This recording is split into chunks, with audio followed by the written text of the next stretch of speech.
Di ba? Anyway, o eto pa, meron pang video si Atty. Claire. Sapul naman po yung si Baste. Reaction po. Good Ayan. afternoon po, Attorney. Sa Mandawi rin po sinabi po ni former President Duterte na bumalik na po yung droga sa Davao, Cebu, and Manila. Marami Nakita mo. Di ba? Bumalik na daw po sa Davao, Cebu, and Manila, mga kababayan. Actually, nakikita naman po natin sa mga pahayagan, mga kababayan. Type nyo lang dyan sa Google ninyo, lalabas Inquirer, lalabas kung ano-anong mga pahayagan po, mga kababayan. Na ang administrasyon po ni Pangulong Bongbong Marcos, mga bossing, yung mga nahuhuli, talagang bilyon-bilyon po. Ano? Bilyon-bilyon po talaga, mga kababayan. Hindi lang po ito yung mga nakakuha ng isang pakete ng laban. Hindi po ganoon. Di ba? Talagang makikita natin na seryoso po ang administrasyon ni Pangulong Bongbong Marcos na matapos po ang problema sa droga. Sabi ng dating Pangulo, Davao din. Which is nakita naman po natin. Di ba? Sa munisipyo nga nila, ilan yun? 37 o 38 positibo sa ipinagbabawal na gamot. Munisipyo ho mga kapulisan, 8 tiklo sa ipinagbabawal na gamot. Ngayon pong panahon, bilyon-bilyon po. Meron 44.4 million nahuli sa Davao. Ang namumuno dun, di ba si Baste? Di ba? na ring mga tambay ang na-hold up at mga nasasaksak. Reaction po dito. Davao, including Davao City? Okay. Kung Davao City pinag-uusapan natin, sino ba ang mayor ng Davao City? Di eto, si Baste, na gustong manampal ng isang general, di ba? Gustong manampal ng general pero hindi magawa-gawa yung pananampal. Hindi ba yung anak niya? Si Mayor Baste Duterte. Aha.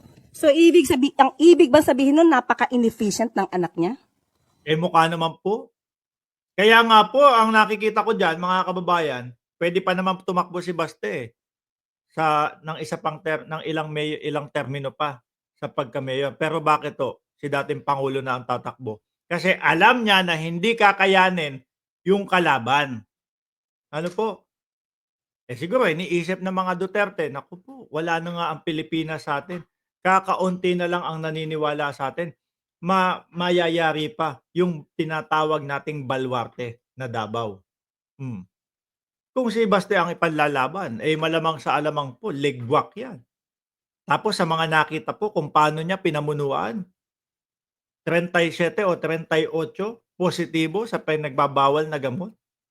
Yung mga naninilbihan po doon sa nila, munisipyo. Safest city po ba 'yon, mga kababayan?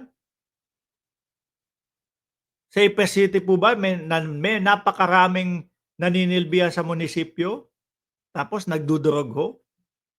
'Di ba? Again, ulitin natin. Nasaan ang data patungkol rito? At tandaan natin, nung panahon niya, at least ngayon may record kung may namamatay. Nung panahon niya, meron bang nare-record? Siguro mga kababayan, habang pinapanood ng mga Duterte itong si Atty. Claire Castro, mga napapamura, unak ng tinapap. Siguro mga napapaganon, Pero hindi ho nila mapipigilan niya si Atty. Claire Castro, mga kababayan. Nasa totoo lang yan at nasa tama lang ho yan, mga bossing. No?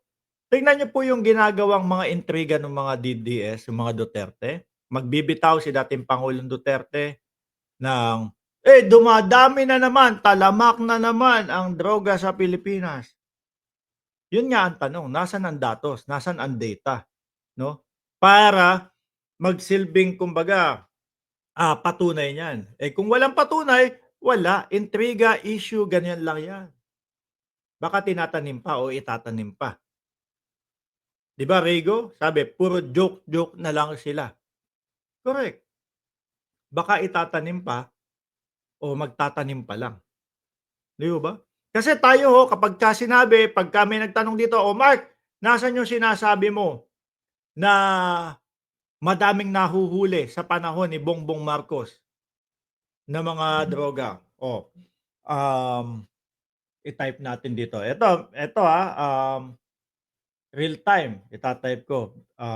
2024 drug bust Philippines.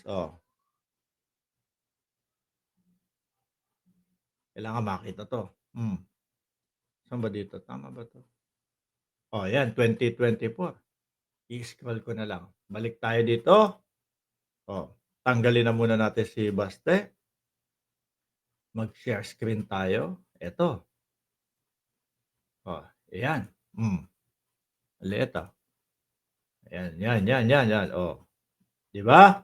News about 2024 drug bust. Philippine Star, PNP, 20.7 billion. Illegal drugs seized in 2024. May mga datos, no?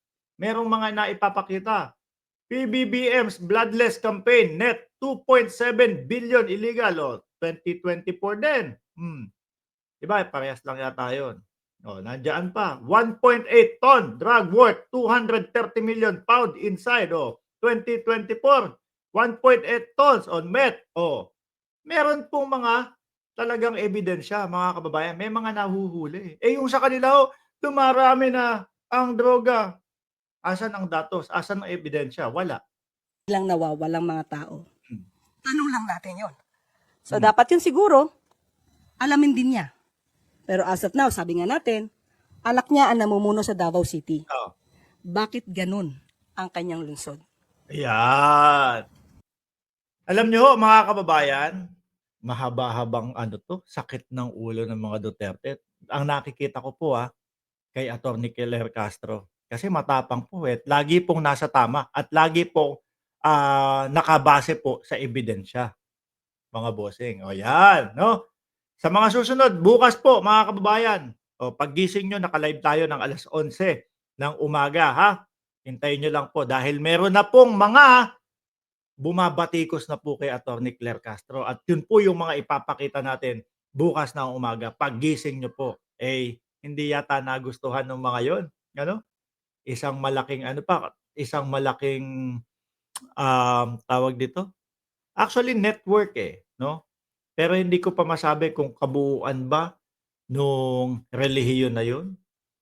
Yan mga kababayan. Hint pa lang yun. Maraming salamat and God bless muna sa ating lahat.